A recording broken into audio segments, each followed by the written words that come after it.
Dreams. Yeah. We all have them more or less.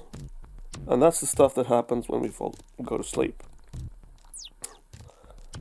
But why do we dream? I've asked myself that question many times. And I think I've come up with an answer. When I was only 8 or 9 years old, I watched a cartoon called Star Singer. It was a Japanese cartoon. It only got translated so much. The Swedish company couldn't afford to translate all the episodes, but they took the best ones and they translated it. So I wanted so much to watch the rest of it, but it was in Japanese and I couldn't. It wasn't available here in Norway. It was just these 6 cassettes, which were available in VHS at the time, which were later released on DVD, but the quality wasn't so good on DVD. And I talked to my friend about this, not the DVDs, but how much I wanted, because the DVDs wasn't released. But I talked to him about how much I wanted to watch the Japanese stuff.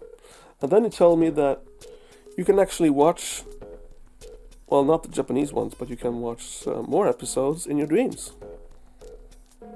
And I said, wow, how the hell can I do that? And he told me, if you think about your cartoon,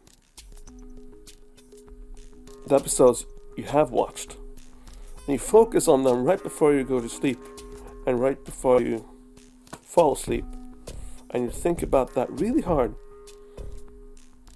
then these characters in the cartoon will appear in your dreams. So I actually did that for many days, weeks. I exercised this because I really wanted to see my hero, which is called Kogo. He's one of the heroes in the... He uses a sort of a spear, and he shoots lasers out of his spears and kills monsters and stuff. It's a really good cartoon. I've had enjoyment of it still today. Yeah, even though the DVDs are crap.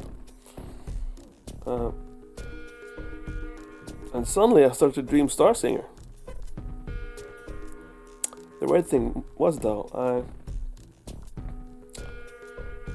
it wasn't a reprise from the episode I've watched before. It was new episodes, which my brain created for me. And if I've had a recorder to record my dreams, I would probably be, I wouldn't have to worry about money anymore. Because the episodes seemed so real. They seemed like real episodes. The music was there.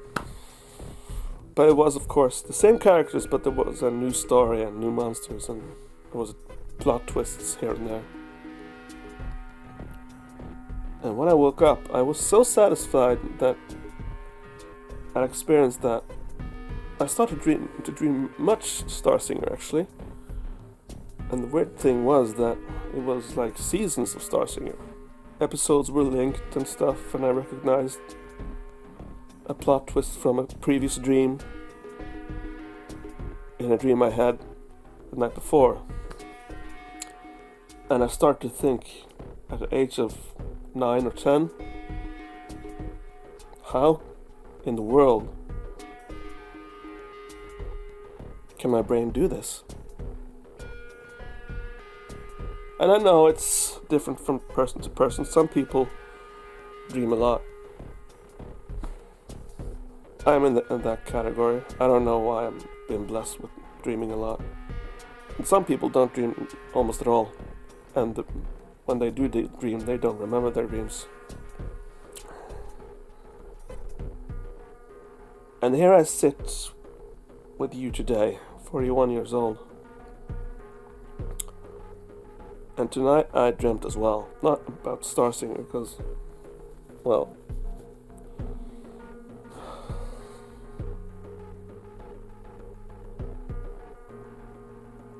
I dreamt about my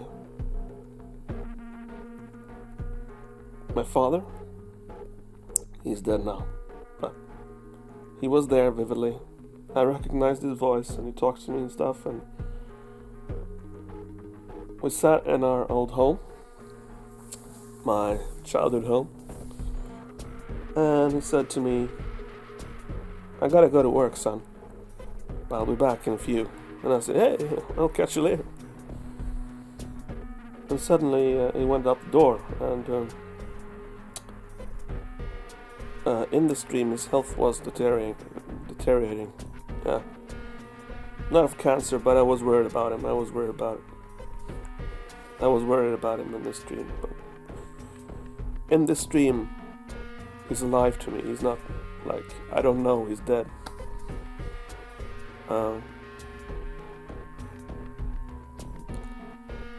And my wife, she suddenly shows up in our childhood home. And we have a fight and stuff, and I don't remember what about right off the bat. But I storm out, and our childhood home is suddenly situated somewhere in Oslo.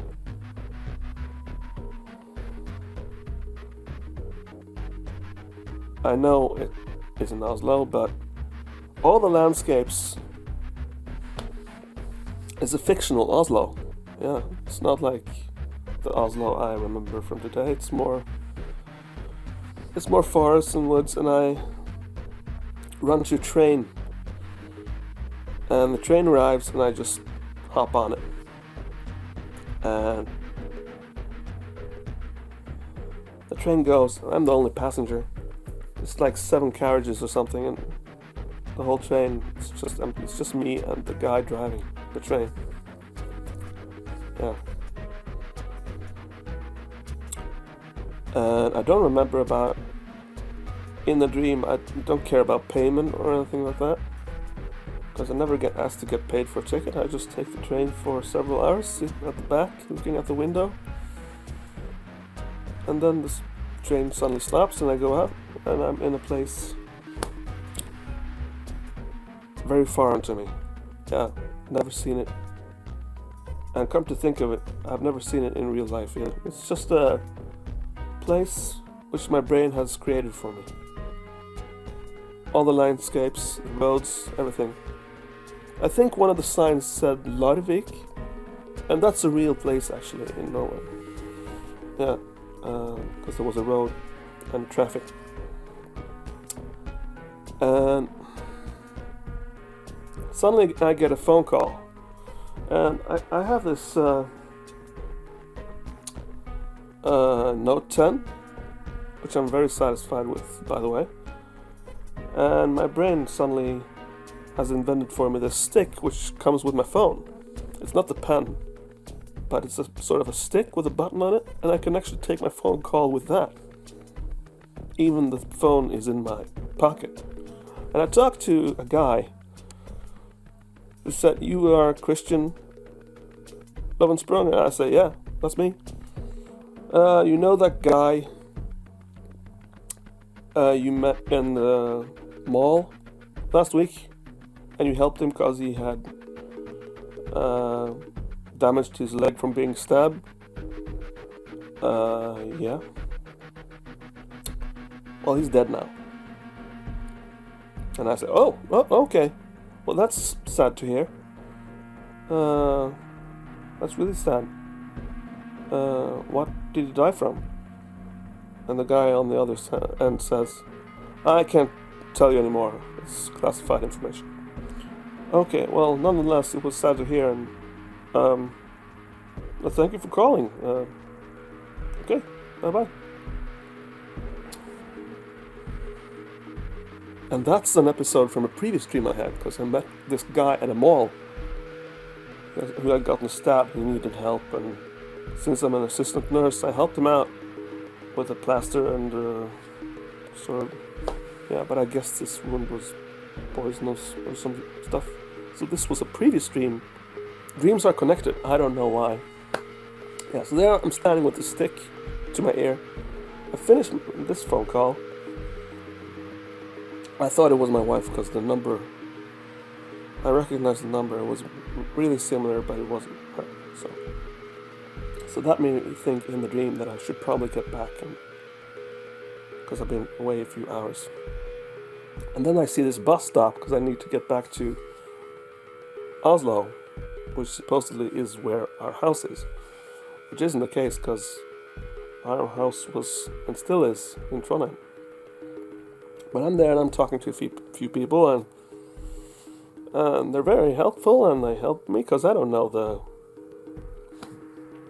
schematics on the board, so I don't know where to look and stuff, but they help me. And it was a really good, yeah, you gotta go here, you gotta go take this bus here. It arrives in 15 minutes. Yeah.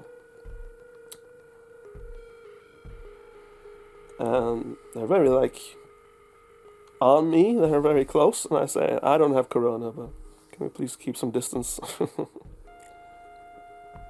And that's the dream. Then I wake up with these people close to me and stuff. Yeah.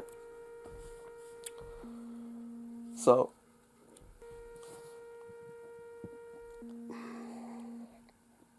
and when I wake up,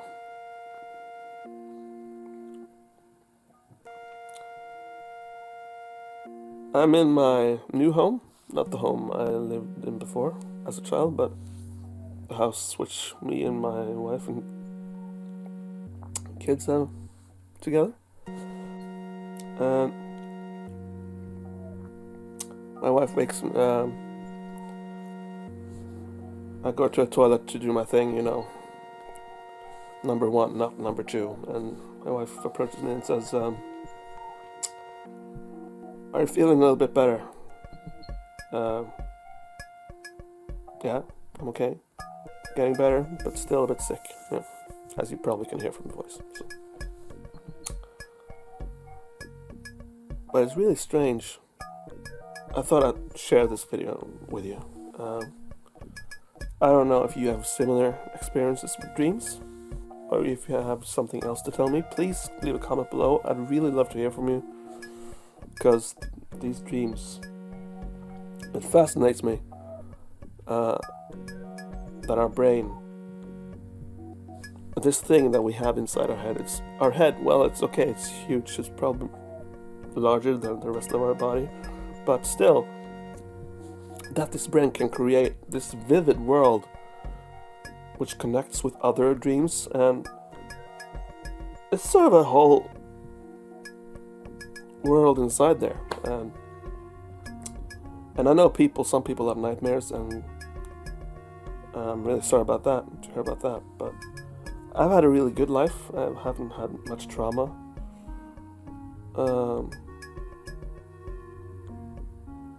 There were some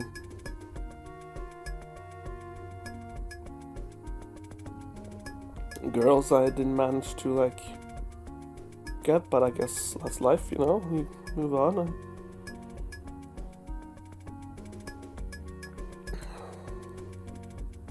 And I haven't experienced much trauma, violence, and loss. I lost my father, of course, but he was 71 years old, so well.